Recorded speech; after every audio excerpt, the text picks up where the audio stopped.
For the estimated 1 in 10 women of reproductive age who have endometriosis, the pain can be debilitating and very hard to explain. If you have painful periods, pelvic pain in between periods, or pain with sex, or if you have other symptoms or conditions such as trouble getting pregnant, you could also have endometriosis. At the center of endometriosis is the reproductive system, where the ovaries produce hormones that regulate the menstrual cycle. Typically, an increase in the hormone estrogen causes the lining of the uterus to thicken each month. This lining is called the endometrium. If a woman doesn't get pregnant that month, the endometrium will break down and shed. You know this as a period. In women with endometriosis, tissue that acts a lot like endometrium can start growing outside of the uterus.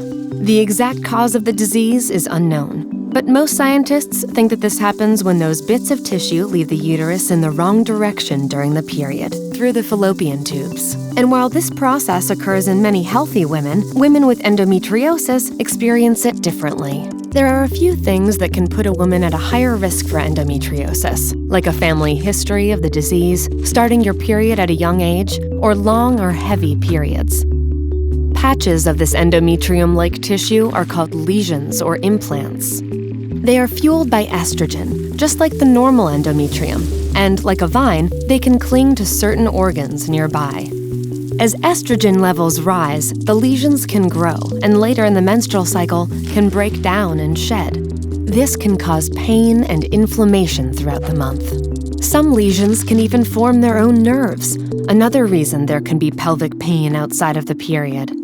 Over time, lesions can form scar tissue or adhesions between organs, meaning they stick together, which can cause even more pain. Depending on the locations of the lesions, every woman's symptoms can be different, and the number or size of lesions doesn't necessarily relate to the level of pain. Talk to your gynecologist if you have questions about endometriosis and want to learn more. There may be treatment options available.